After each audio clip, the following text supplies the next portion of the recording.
સાઈરામ વિદ્યાર્થી મિત્રો, ગઈકાલની આપણી ચર્ચા હતી કોષ દિવાલ વિશેની। જેવું કે અત્યારે આપણે બધા લોકો સુકોષ કેન્દ્રીય કોષો વિશેનો અભ્યાસ કરીએ છીએ।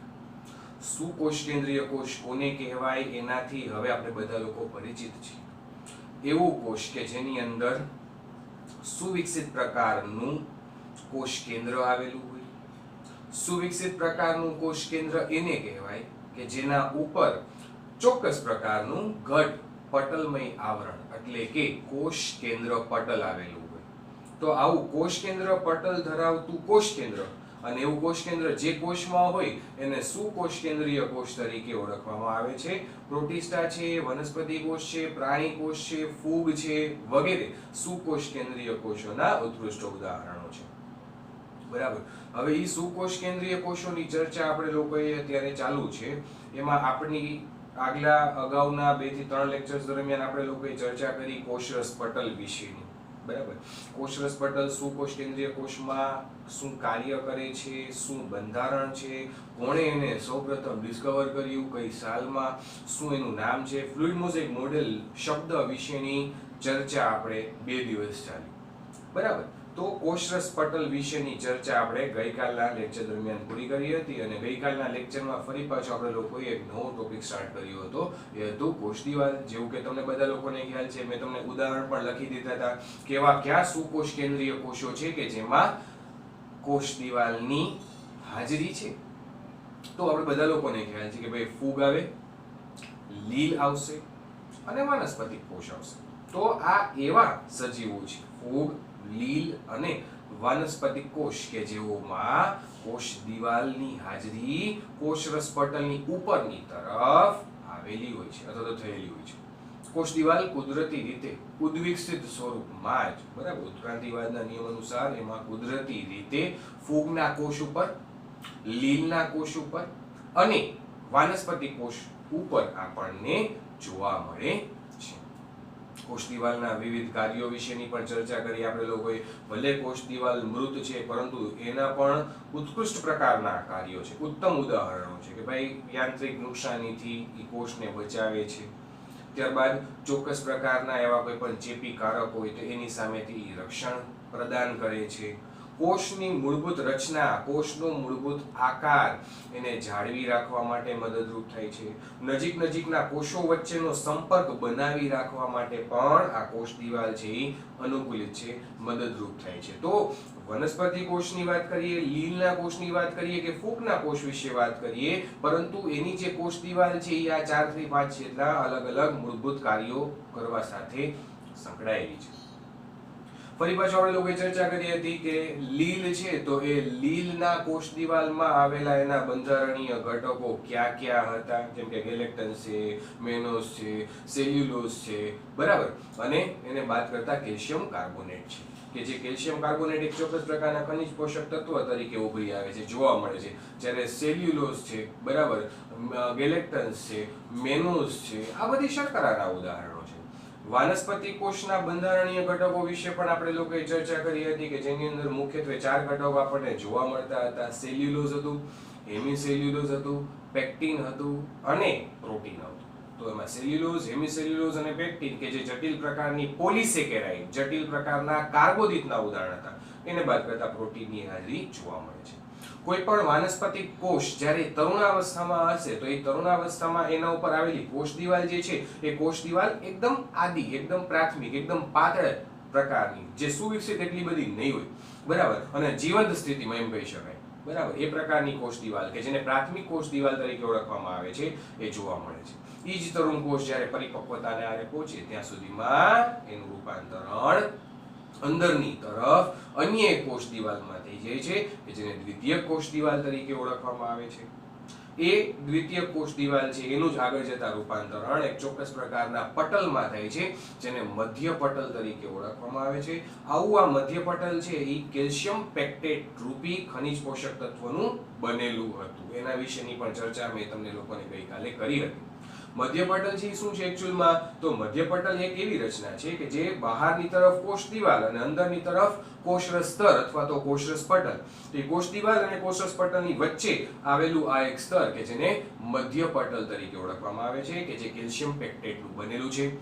તો એના વિશે પણ ચર્ચા કરી અને છેલ્લે આપણે એક ટોપિક આવ્યો હતો, એક શબ્દ આવ્યો હતો કોષરસીય સેતુ અથવા તો કોષરસીય તંતુ, કે જે કોષરસીય તંતુ છે એ કોષરસ પટલમાંથી અને કોષ દિવાલમાંથી પસાર થઈ અને બે નજીકના કોષો વચ્ચેનો કોષરસીય સંપર્ક, બે નજીકના કોષો વચ્ચેનો કોષરસીય સંપર્ક જાળવી રાખવા માટે આ સેતુ મદદરૂપ થાય છે. મેં તમને લોકોને છેલ્લે રફલી એક આકૃતિ પણ એમાં ડ્રો કરીને બતાવી હતી કે આ કોષરસીય તંતુ કેવો દેખાતો હોય. ઈ કોષરસીય તંતુનું કાર્ય શું છે? તો કે ચોક્કસ પ્રકારના દ્રવ્યોની આપ-લે કરવી, એક કોષમાંથી બીજા કોષની અંદર માની લો કે દ્રાવકનું વહન કરાવડાવવું, વિટામિન્સનું વહન કરાવડાવવું, અમુક ચોક્કસ પ્રકારના દ્રવ્યોનું કે જટિલ અણુઓનું જ્યારે વહન કરાવવાનું થતું હોય બે નજીકના કોષો વચ્ચે, તો એ બે નજીકના કોષો વચ્ચે કંઈક સંપર્ક બિંદુ હોવું જોઈએ, કંઈક એવું જોડાણ સ્થાન હોવું જોઈએ. ઈ જોડાણ સ્થાનને કહેવાય કોષરસ તંતુ. ઈ કોષરસ તંતુ મેં તમને લોકોને ગઈકાલે સમજાવ્યું. આટલી ચર્ચા વિદ્યાર્થી મિત્રો આપણે લોકોએ ગઈકાલના લેક્ચર દરમિયાન કોષ દિવાલ સેલ વોલ ના સંદર્ભમાં કરી.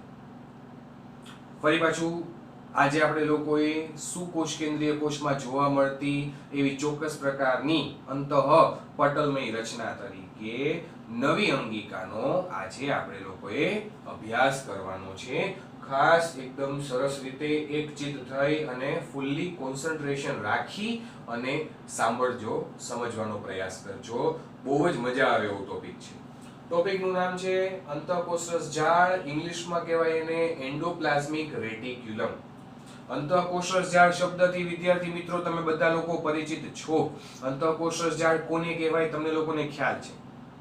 તમારે 9મા ધોરણમાં આ પટલમય રચના, પટલમય અંગિકા આવી ગઈ છે વિજ્ઞાનની અંદર ભણવામાં. પરંતુ અત્યારે હવે આ ચેપ્ટર દરમિયાન તમે લોકો જે અભ્યાસ કરશો એ ઓના કરતાં થોડુંક વધુ ડિટેઇલ્ડ ચર્ચા હશે, એના વિશેની થોડીક વધારાની માહિતી હશે, બરાબર છે? તો અંતઃકોષરસ જાળ અથવા તો એન્ડોપ્લાઝમિક રેટિક્યુલમ, શોર્ટકટમાં આપણે કહીએ એને તો એને ER તરીકે ઓળખવામાં આવે છે. E એટલે એન્ડોપ્લાઝમિક, R એટલે રેટિક્યુલમ, ER, બરાબર? તો એન્ડોપ્લાઝમિક રેટિક્યુલમ અથવા તો અંતઃકોષરસ જાળ આ શું છે? તો આ ચોક્કસ પ્રકારની એવી પટલમય રચના છે, એક એવી પટલમય અંગિકા છે. કોની લાક્ષણિકતા છે? તો કે આ પટલમય અંગિકા છે ઈ સુકોષ કેન્દ્રીય કોષની લાક્ષણિકતા છે. વિદ્યાર્થી મિત્રો યાદ રાખજો, આદિકોષ કેન્દ્રીય કોષમાં ઉપલબ્ધ નથી. તો આ જે લાક્ષણિકતા છે અંતઃકોષરસ જાળની, એ એના વિશેનું વર્ણન આપણે લોકો સમજીએ. વર્ણન સમજતા પહેલા તમારે એની આકૃતિ સમજવી જરૂરી છે. તો અહીંયા એક રફ આકૃતિ મેં તમને લોકોને ડ્રો કરીને સમજાવવાનો પ્રયાસ કર્યો છે. તો જુઓ બધા લોકો, આકૃતિમાં ધ્યાન આપજો બધા લોકો. 1 મિનિટ માટે કલ્પના કરો કે આ સમગ્ર રચના છે ઈ કોષ છે.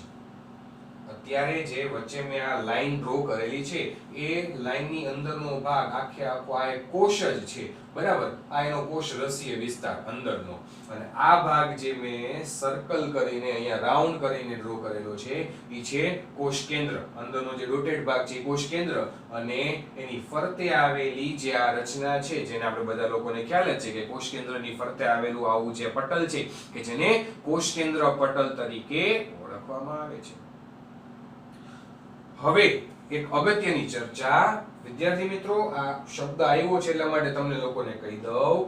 હંમેશા યાદ રાખજો, સુકોષ કેન્દ્રીય કોષ હોય એ સુકોષ કેન્દ્રીય કોષના કોષ કેન્દ્ર ઉપર બેવડું પટલ આવેલું હોય. એક પટલ નહીં પણ બે પટલ આવેલા હોય. તમે લોકો અહીં આકૃતિમાં પણ જોઈ શકો છો, તમને લોકોને ખ્યાલ આવશે. જો મેં બે લાઈન ડ્રો કરેલી છે, એક અંદરનું પટલ ડ્રો કરેલું છે અને એની એક ફરતે બીજું પણ પટલ, બાહ્ય પટલ પણ ડ્રો કરેલું છે. તો ટોટલ વિદ્યાર્થી મિત્રો ખાસ ધ્યાનમાં રાખજો કે કોઈ પણ સુકોષ કેન્દ્રીય કોષ હોય એ સુકોષ કેન્દ્રીય કોષના કોષ કેન્દ્રની ફરતે પટલ છે, વાત સાચી, પરંતુ સુકોષ કેન્દ્રીય કોષના કોષ કેન્દ્રની ફરતે આવેલું જે આ કોષ કેન્દ્ર પટલ છે એ કોષ કેન્દ્ર પટલ કેવું હોય? બેવડું. કોષ કેન્દ્ર પટલ બેવડું હોય કે જે બે પડના સ્વરૂપમાં, બે આવરણના સ્વરૂપમાં ગોઠવાયેલું હોય છે. એક બાહ્ય પટલ હશે, એક અંતઃ પટલ હશે કે જે તમે લોકો આકૃતિમાં ક્લિયર કટ જોઈ શકો છો. બરાબર, આ બહારનું છે એ બાહ્ય પટલ, અંદરનું છે એ અંતઃ પટલ. તો આ બે પટલ કે જે કોષ કેન્દ્રને ઘેરીને ગોઠવાયેલા છે. તો આ આટલો વિચાર કરો તમે લોકો, આ આટલો કોષ કેન્દ્ર વાળો વિસ્તાર, કોષ કેન્દ્રની ફરતે આવેલો બધો જ વિસ્તાર, એનું નામ છે કોષરસ. પેલા આટલી કલ્પના કરો કે આ કોષ કેન્દ્ર છે આપણા કોષનું, આ ફરતે આવેલી જે આ બાઉન્ડ્રી છે એ આપણો આખો કોષ છે. આ લંબચોરસ આપણો આખો આ કોષ તમે વિચારો, આ એનું કોષ કેન્દ્ર વિચારો, અને આ અંદરનું જે વ્હાઈટ પાર્ટ છે આખે આખો, એ વ્હાઈટ કલરનો પોર્શન છે એ કોષ રસ છે. ખાસ ધ્યાનમાં રાખજો વિદ્યાર્થી મિત્રો, હંમેશા અંતઃ કોષરસ ઝાડ એના નિર્માણની પ્રક્રિયા, નિર્માણની શરૂઆત હંમેશા ક્યાંથી થશે? તો કે બાહ્ય કોષ કેન્દ્ર પટલથી. શબ્દ સમજો, બાહ્ય કોષ કેન્દ્ર પટલ. મેં તમને હમણાં જ કીધું એ પ્રમાણે કોષ કેન્દ્ર પટલ બે આવેલા છે, એક બાહ્ય અને એક અંતઃ. એમાં બહારનું જે પટલ છે એ બહારના પટલ ઉપરથી ઉત્પન્ન થતી એવી આ નલિકામય રચના, એટલે અંતઃ કોષરસ ઝાડ. હવે વિદ્યાર્થી મિત્રો તમે લોકો અહીંયા જોઈ શકો છો, અહીંયા મેં આ અંતઃ કોષરસ ઝાડ એની નલિકામય રચના ડ્રો કરેલી છે. હવે આમાં પણ વિચારજો અને યાદ રાખજો કે અંતઃ કોષરસ ઝાડ છે એ છે પટલમય રચના, પરંતુ એમાં પણ કેટલા પટલ આવેલા છે? આકૃતિ મુજબ જોવા જઈએ તો બેવડું પટલ, બે પટલ આવેલા છે, જે તમે આકૃતિમાં જોઈ શકો છો. જો છે બેવડું પટલ, બરાબર છે. તો એક બાહ્ય પટલ છે અને એક અંતઃ પટલ છે. તો આ આખી જે નલિકામય રચના તમને દેખાય છે કોષરસમાં, આ રચનાને નામ આપવામાં આવેલું છે અંતઃ કોષરસ ઝાડ. શું કહેશું આપણે લોકો એને? અંતઃ કોષરસ ઝાડ. અંતઃ કોષરસ, કોષરસની અંદર. અંતઃ, અંતઃ શબ્દનો અર્થ થાય છે કોષરસની અંદર. બરાબર, કોષરસની અંદર આવેલી જાલાકાર રચના. જોજો નામ પ્રમાણે સંધિ છૂટી પાડવાની છે આપણે લોકોએ. અંતઃ કોષરસ ઝાડ, કોષરસની અંદર આવેલી, કોષરસમાં આવેલી એવી જાલાકાર રચના કે જે સમગ્ર કોષરસમાં પથરાયેલી હોય, વિસ્તરેલી હોય. ઈ જાલાકાર નલિકામય રચના કે જેનું ઉદ્ભવ, જેનું ઉદ્ગમ સ્થાન, જેનું ઉદ્ગમ બિંદુ શું હોય? તો કે બાહ્ય કોષ કેન્દ્ર પટલ. બાહ્ય કોષ કેન્દ્ર પટલ થી ઈ નિર્માણ પામશે અને કોષરસ પટલ તરફ એ નલિકામય રચના આગળ વિસ્તાર પામશે. તો આવી આ રચના કે જેને નામ આપવામાં આવેલું છે અંતઃ કોષરસ ઝાડ. હવે વિદ્યાર્થી મિત્રો તમે લોકો અહીંયા બીજી એક વધારાની રચના, હવે ખાસ ફૂલી કોન્સન્ટ્રેશન સાથે સાંભળજો બધા લોકો, કે આ જે પટલમય રચના મેં જે ડ્રો કરેલી છે આખી અંતઃ કોષરસ ઝાડની, જે નલિકાઓ બધી ડ્રો કરેલ છે, એમાં તમે જોઈ શકો છો કે આ ઉપરની સાઈડની જે નલિકાઓ છે એ નલિકાઓ ઉપર આ ડાર્ક સ્પોટ્સ કરેલા છે. બરાબર, ઈ જે ડોટ્સ કરેલા છે, ઈ જે સ્પોટ કરેલા છે, એ બધા શું છે? રિબોઝોમની હાજરી. તો અંતઃ કોષરસ ઝાડ ઉપર રિબોઝોમ્સ આવેલા હોય છે, જોડાયેલા હોય છે, ગોઠવાયેલા હોય છે. એનો અર્થ એવો નથી થતો કે રિબોઝોમ અંતઃ કોષરસ ઝાડ ઉપર જ આવેલા હોય. રિબોઝોમ કોષરસમાં મુક્ત સ્વરૂપે પણ જોવા મળે. રિબોઝોમ છે ઈ કોષરસમાં મુક્ત સ્વરૂપે પણ આવેલા હોય છે.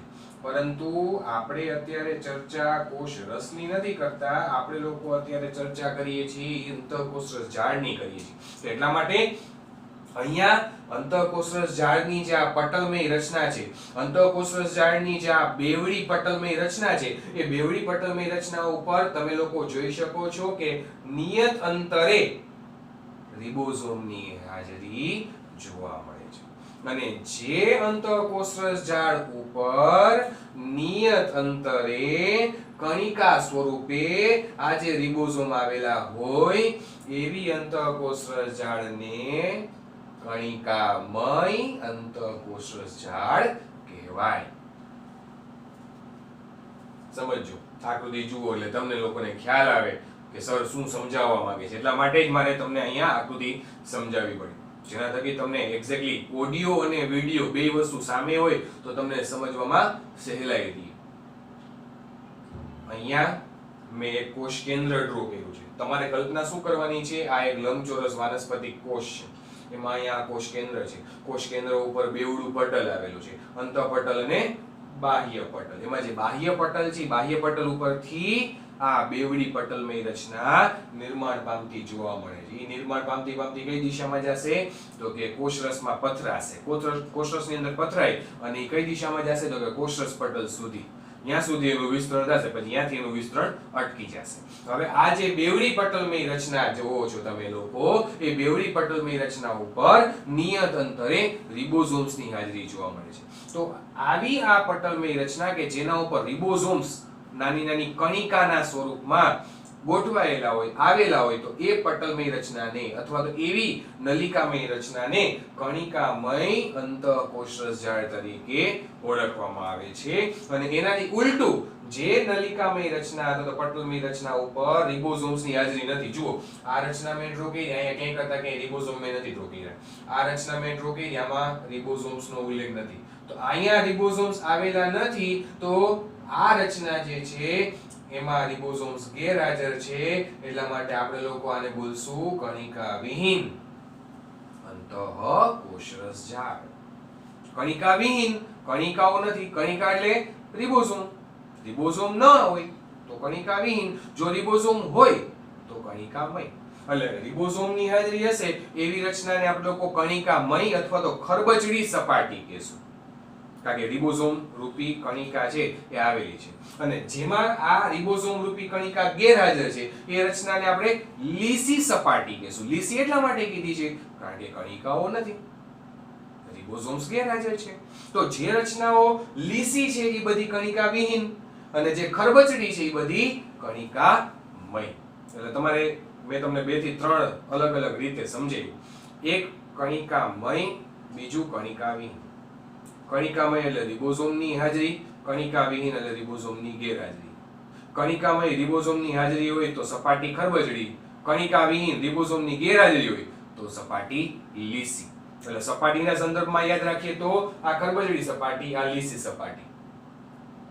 રિબોઝોમ્સની હાજરીના આધારે તો કણિકામય અને આ કણિકા વિહીન. તો વિદ્યાર્થી મિત્રો હવે ખાસ સમજો, અંતઃકોષરસ જાળ કે જે દરેક સુકોષ કેન્દ્રીય કોષની લાક્ષણિકતા છે એ અંતઃકોષરસ જાળ કે જે એક બેવડી પટલમય નલિકામય રચના છે. અને આવી આ બેવડી પટલમય નલિકામય રચના જે છે એ બે પ્રકારની જોવા મળે છે, એક લીસી અને ખરબચડી સપાટી ધરાવતી, અથવા તો એકને કહેવાય કણિકામય અંતઃકોષરસ જાળ અને એકને કહેવાય કણિકા વિહીન અંતઃકોષરસ જાળ. તો અત્યારે મેં તમને લોકોને આકૃતિ સમજાવી.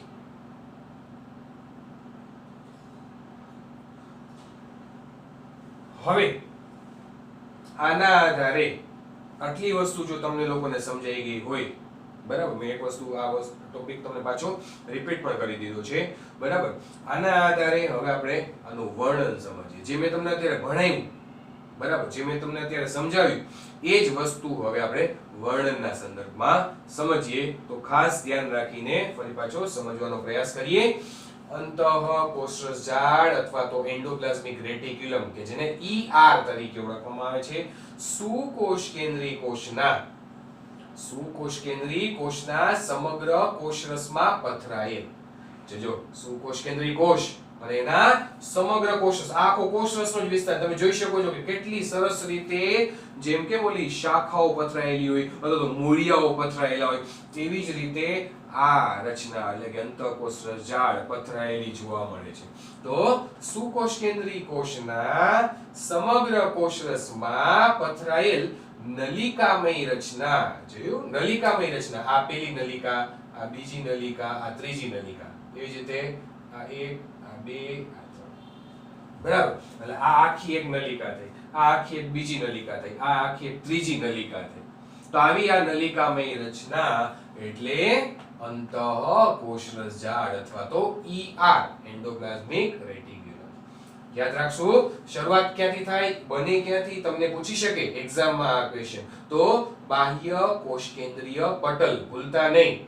બાહ્ય કોષકેન્દ્રીય પટલથી આ નલિકામય રચનાની હંમેશા શરૂઆત થાય અને પછી કોષરસમાં પથરાઈ જાય અને કોષરસમાં પથરાઈ અને ક્યાં સુધી એનું વિસ્તરણ થશે, તો યસ, કોષરસ પટલ સુધી. બરાબર છે.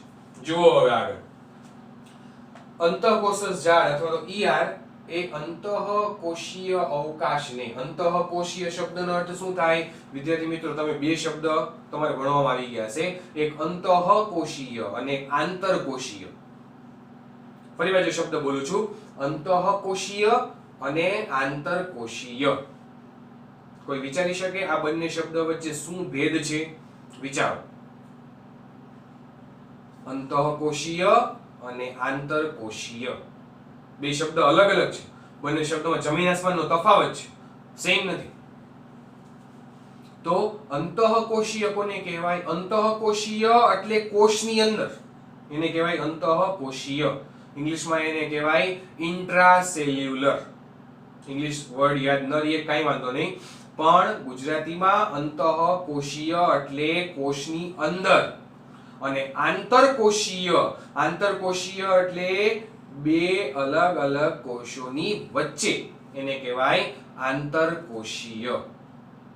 તમને લોકોને ખ્યાલ હોય તો તમે ઘણી વખત આ વર્ડ સાંભળેલા છે, inter school tournament, inter college tournament. Inter college tournament એટલે બે અલગ અલગ કોલેજ વચ્ચેની ટુર્નામેન્ટ, એને કહેવાય ઇન્ટર કોલેજ ટુર્નામેન્ટ.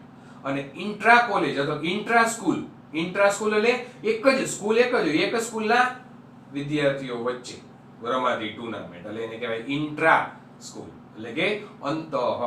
અને ઇન્ટર સ્કૂલ એટલે બે અલગ અલગ સ્કૂલો વચ્ચે રમાતી ટુર્નામેન્ટ. ઇન્ટર, આંતર.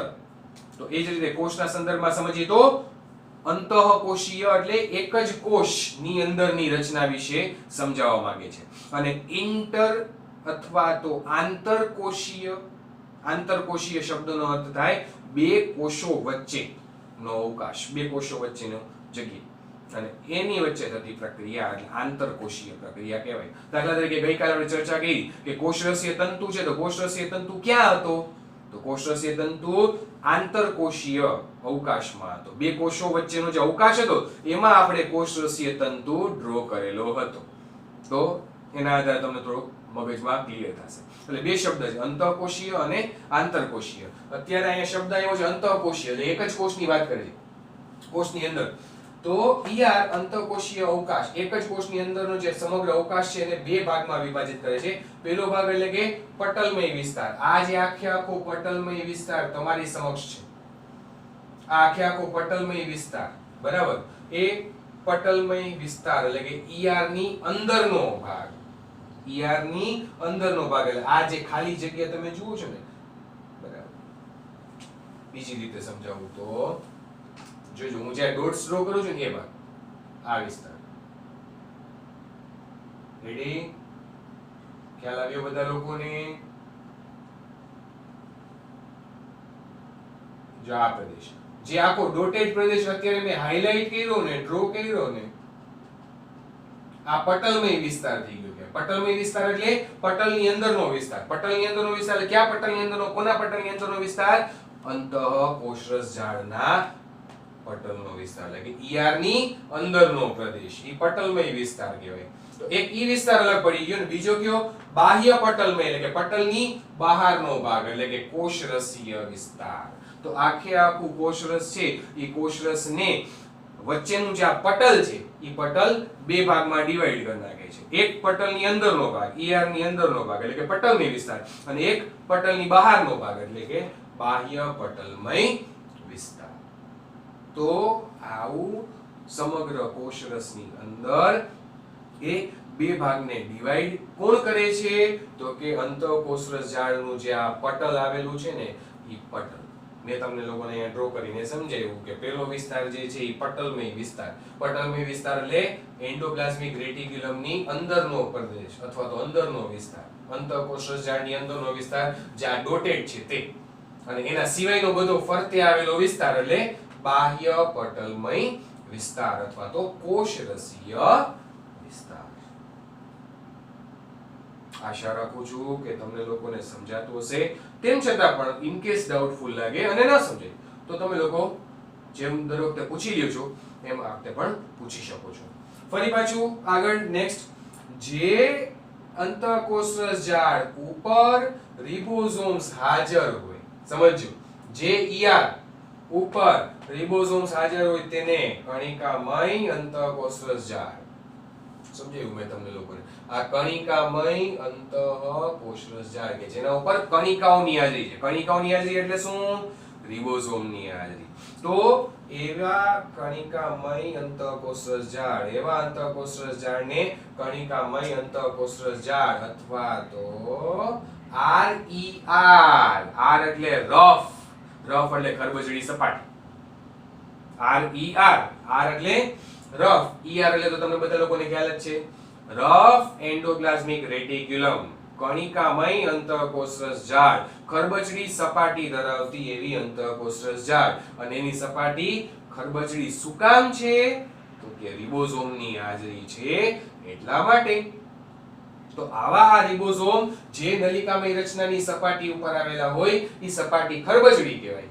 અને રિબોઝોમની હાજરી છે એટલા માટે કણિકામય અથવા તો ખરબચડી સપાટી. ત્યારે આપણે લોકો એને નામ આપશું રફ એન્ડોપ્લાઝમિક રેટિક્યુલમ અથવા તો કણિકામય અંતઃકોષરસ જાળ. હવે એનાથી ઉલટું, જે ER ઉપર, જે અંતઃકોષરસ જાળ ઉપર રિબોઝોમ્સ ગેરહાજર હોય, રિબોઝોમ્સ ગેરહાજર હોય તેની સપાટી કેવી હોય? લીસી. અહીંયા તમે લોકો જોઈ શકો છો કે આ પટલમય રચના છે, આટલા ભાગ ઉપર રિબોઝોમ ગેરહાજર છે, આટલા ભાગ ઉપર રિબોઝોમ ગેરહાજર છે. રિબોઝોમ ગેરહાજર છે એટલા માટે સપાટી કેવી છે? લીસી. ઇંગ્લિશમાં સ્મૂથ, ગુજરાતીમાં લીસી. તો જે અંતઃકોષરસ જાળ ઉપર રિબોઝોમ્સ ગેરહાજર હોય એટલે કે લીસી સપાટી હોય તેને કણિકા વિહીન અંતઃકોષરસ જાળ એટલે કે SER, સ્મૂથ એન્ડોપ્લાઝમિક રેટિક્યુલમ કહે છે. SER તરીકે ઓળખવામાં આવે છે. તો આ જે કણિકામય અંતઃકોષરસ જાળ છે, અહીંયા હું લખી નાખું છું RER, રફ એન્ડોપ્લાઝમિક રેટિક્યુલમ. અને કણિકા વિહીન જ્યાં મેં લખ્યું છે ત્યાં હું લખી નાખું છું શબ્દ સ્મૂથ એન્ડોપ્લાઝમિક રેટિક્યુલમ અથવા તો SER, લીસી સપાટી ધરાવતું અંતઃકોષરસ જાળ અને ખરબચડી સપાટી ધરાવતું અંતઃકોષરસ જાળ અથવા તો કણિકામય અને કણિકા વિહીન. ત્યારબાદ છેલ્લે આવે છે અંતઃકોષરસ જાળના કાર્યો. તો અંતઃકોષરસ જાળ જેવું કે મેં તમને કીધું પ્રમાણે બે પ્રકારના છે. એક RER એટલે કે કણિકામય અંતઃકોષરસ જાળ છે અને એક સ્મૂથ એન્ડોપ્લાઝમિક રેટિક્યુલમ એટલે કે કણિકા વિહીન અંતઃકોષરસ જાળ છે. બે અંતઃકોષરસ જાળના જે આ જુદા જુદા પાર્ટ છે ને એ બંને પાર્ટના કાર્ય પણ જુદા જુદા છે. અંતઃકોષરસ જાળના બે પ્રકાર છે, એક RER અને બીજું SER. તો RER અને SER બંનેના કાર્યો ભિન્ન છે, જુદા જુદા છે, જે મેં અહીંયા લખેલા છે. RER કે જે બાહ્ય કોષકેન્દ્ર પટલથી શરૂઆત થતી હોય, બરાબર, અંતઃકોષરસ જાળની શરૂઆત કે જે બાહ્ય કોષકેન્દ્ર પટલથી થતી હોય અને સક્રિય રીતે પ્રોટીન સંશ્લેષણ અને સ્ત્રાવની પ્રક્રિયા. વિદ્યાર્થી મિત્રો ખાસ ધ્યાનમાં રાખજો, RER એટલે કે કણિકામય અંતઃકોષરસ જાળ અને કણિકામય અંતઃકોષરસ જાળ એટલે શું? તો કે એવી અંતઃકોષરસ જાળ કે જેના ઉપર રિબોઝોમ્સની હાજરી હોય. અને રિબોઝોમ આવેલા તો રિબોઝોમનું કાર્ય આપણે આગળ ભણવામાં આવી ગયું છે. રિબોઝોમનું કાર્ય છે પ્રોટીન સંશ્લેષણ. તો RER નું કાર્ય શું થઈ ગયું? સક્રિય રીતે એવા કોષો કે જેની અંદર સક્રિય રીતે પ્રોટીનનું સંશ્લેષણ થતું હોય, એવા કોષો કે જેની અંદર સક્રિય રીતે પ્રોટીન સંશ્લેષણ જેવી પ્રક્રિયા અને સ્ત્રાવની પ્રક્રિયા વધુમાં વધુ, સક્રિય રીતે શબ્દનો અર્થ થાય વધુમાં વધુ થતી હોય, તો એવા કોષોમાં RER એ પ્રોટીન સંશ્લેષણ જેવી પ્રક્રિયા સાથે સંકળાયેલા હોય. અને એની સામે SER વિશે વાત કરીએ, સ્મૂથ એન્ડોપ્લાઝમિક રેટિક્યુલમ અથવા તો ગુજરાતીમાં બોલીએ તો કણિકા વિહીન અંતઃકોષરસ જાળ. તો કણિકા વિહીન અંતઃકોષરસ જાળ છે એને એનું કાર્ય છે અહીંયા લિપિડ સંશ્લેષણનું મુખ્ય સ્થાન. ખાસ યાદ રાખશું. આપણે લોકો એવી રીતે યાદ રાખીએ ખાલી કણિકામય એટલે પ્રોટીન સંશ્લેષણ, કણિકા વિહીન એટલે લિપિડ સંશ્લેષણ. કણિકામય એટલે પ્રોટીનનું સંશ્લેષણ કરતું એવું સ્થાન, અને કણિકા વિહીન એટલે લીસી સપાટી કે જેના ઉપર રિબોસોમ્સ નથી, જેના ઉપર રિબોસોમ્સ ગેરહાજર હોય. તો એવી કણિકા વિહીન જે આ અંતઃકોષરસ જાળ છે અથવા તો સ્મૂથ એન્ડોપ્લાઝમિક રેટિક્યુલમ છે એનું કાર્ય છે લિપિડ સંશ્લેષણ. લિપિડનું સંશ્લેષણ કરવા માટે આ ભાગ છે એ મદદરૂપ થાય છે. અહીંયાથી લિપિડનું સંશ્લેષણ થતું હોય, સ્ત્રાવ થતો હોય, આમાંથી પ્રોટીનનું સંશ્લેષણ થતું હોય, સ્ત્રાવ થતો હોય. પછી પ્રાણી કોષમાં આપણે જ વાત કરતા કે છે સ્ટીરોઇડલ અંતઃસ્ત્રાવોનું સંશ્લેષણ કરે છે. સ્ટીરોઇડલ અંતઃસ્ત્રાવો એટલે એવા અંતઃસ્ત્રાવો કે જેની અંદર સ્ટીરોઇડ ક્રિયાશીલ સમૂહ તરીકે આવેલો હોય. એના વિશેની ચર્ચા તમારે આવશે પણ છેલ્લા યુનિટમાં આવશે. અંતઃસ્ત્રાવો વિશેનો એક આખું અલગ ચેપ્ટર જ છે તમારે ભણવાનું. તો એમાં જુદા જુદા પ્રકારના કયા અંતઃસ્ત્રાવો છે, ક્યાંથી સ્ત્રવિત થાય છે, ક્યાં જાય છે, શું કાર્ય કરે છે, કેનું નિયંત્રણ કરે છે, આ બધી જ ચર્ચા તમારે કરવાની થશે. પણ ઈ આના પછીના છેલ્લા એકમની અંદર 5મા યુનિટની અંદર તમારે ભણવામાં આવશે. તો અત્યારે માત્ર તમે લોકો આટલું યાદ રાખો કે સ્મૂથ એન્ડોપ્લાઝમિક રેટિક્યુલમ કે જે લિપિડના સંશ્લેષણ માટેનું સ્થાન છે, એટલે કે સક્રિય રીતે લિપિડનું સંશ્લેષણ કરશે, અને એને બાદ કરતા પ્રાણી કોષમાં સ્ટીરોઇડલ અંતઃસ્ત્રાવો એટલે કે એવા હોર્મોન્સ, એવા અંતઃસ્ત્રાવો કે જેની અંદર ક્રિયાશીલ સમૂહ તરીકે શું આવેલું હોય? સ્ટીરોઇડ. તો એવો સ્ટીરોઇડ ક્રિયાશીલ સમૂહ, સ્ટીરોઇડ છે એક લિપિડનો જ પ્રકાર છે. સ્ટીરોઇડ છે એ એક લિપિડનો જ પેટા પ્રકાર છે. તો એ સ્ટીરોઇડલ સમૂહ ધરાવતા અંતઃસ્ત્રાવો, અને એવા અંતઃસ્ત્રાવોનો સ્ત્રાવ પણ ફરી પાછું કોણ કરશે? SER સ્મૂથ એન્ડોપ્લાઝમિક રેટિક્યુલમ, અથવા તો જેને આપણે લોકો કણિકા વિહીન અંતઃકોષરસ જાળ તરીકે ઓળખીએ છીએ. તો વિદ્યાર્થી મિત્રો, અત્યારે તમારે અંતઃકોષરસ જાળ અથવા તો એન્ડોપ્લાઝમિક રેટિક્યુલમ વિશે આટલી જ વસ્તુ ધ્યાન રાખવાની છે, યાદ રાખવાની છે. આકૃતિમાં મેં તમને સમજાવ્યું પ્રમાણે કોષ કેન્દ્ર ઉપર આવેલી બેવડી પટલની રચના, બેવડી પટલની રચનામાં જે બાહ્ય પટલ છે, બાહ્ય પટલ ઉપર ઉત્પન્ન થતી આ નલિકામય રચના એટલે અંતઃકોષરસ જાળ. યાદ રાખવાનું, અંતઃકોષરસ જાળ ઉપર પણ બેવડું પટલ આવેલું છે કે જે મેં તમને અહીંયા આકૃતિમાં ક્લિયર કટ દેખાય છે તમને લોકોને. પછી ઈ જે નલિકામય રચના છે એમાં અમુક વિસ્તારમાં રિબોસોમ્સ નિયત અંતરે ગોઠવાયેલા જોવા મળે છે, એને આપણે નામ આપ્યું કણિકામય. અને અમુક વિસ્તારમાં નિયત અંતરે રિબોસોમ્સ જોવા મળતા નથી, ગેરહાજર છે, એને આપણે નામ આપ્યું કણિકા વિહીન. કણિકામય હશે એ ખરબચડી સપાટી ધરાવતા હશે કારણ કે રિબોસોમ્સ ની હાજરી છે એટલા માટે. અને કણિકા વિહીન હશે તેઓ લીસી સપાટી ધરાવતા હશે કારણ કે માં રિબોસોમ્સ બધા ગેરહાજર છે. બરાબર. તો એને અનુલક્ષીને બે પ્રકાર, એક RER રફ એન્ડોપ્લાઝમિક રેટિક્યુલમ, એક SER smooth endoplasmic reticulum. Rough endoplasmic reticulum નું કાર્ય તો કે પ્રોટીન સંશ્લેષણ, સ્ત્રાવ જેવી ક્રિયા વગેરે. સ્મૂથ એન્ડોપ્લાઝમિક રેટિક્યુલમ નું કાર્ય તો કે લિપિડ નું સંશ્લેષણ કરાવવું અને પ્રાણી કોષની અંદર સ્ટીરોઇડલ પ્રકારના અંતઃસ્ત્રાવોના સંશ્લેષણ સાથે સંકળાયેલ. તો આવી રીતે વિદ્યાર્થી મિત્રો આટલા ટોપિક અથવા તો આટલા મુદ્દાઓ, આટલા પોઈન્ટ્સ અને આ આકૃતિ તમારે મગજમાં રાખવાની છે, ધ્યાનમાં રાખવાની છે. આશા રાખું છું કે તમને લોકોને આ ટોપિક સમજાઈ ગયો હશે. આજની આપણી આ ચર્ચા અહીંયા આવીને પૂરી થઈ છે. આજનો આપણો આ ટોપિક એટલે કે અંતઃકોષરસ જાળ અહીંયા આવીને પૂરો થાય છે. જો કોઈને કંઈ પણ ડાઉટ હોય, કંઈ પણ મૂંઝવણ હોય, કંઈ પણ મુશ્કેલી હોય તો તમે લોકો વિના સંકોચે મને પ્રશ્ન પૂછી શકો છો, વોટ્સએપ કરી શકો છો અથવા તો કોલ કરી શકો છો. પણ મહેરબાની કરીને ફ્રી ટાઈમમાં વધુમાં વધુ આ વિડિયોઝ ને રિવિઝન કરતા રહેજો, જોતા રહેજો અને બની શકે ત્યાં સુધી ઇયરફોનનો યુઝ કરીને સાંભળશો તો તમને વધુ મજા આવશે. આજુબાજુનું બીજું કંઈ ડિસ્ટર્બન્સ નહીં થાય. બરાબર. તો આજની આપણી ચર્ચા અહીંયા આવીને પૂરી કરીએ છીએ. આવતીકાલે ફરી પાછા આપણે લોકો નવા ટોપિક સાથે ભેગા થશું. ત્યાં સુધી સાઇન આઉટ. Thank you.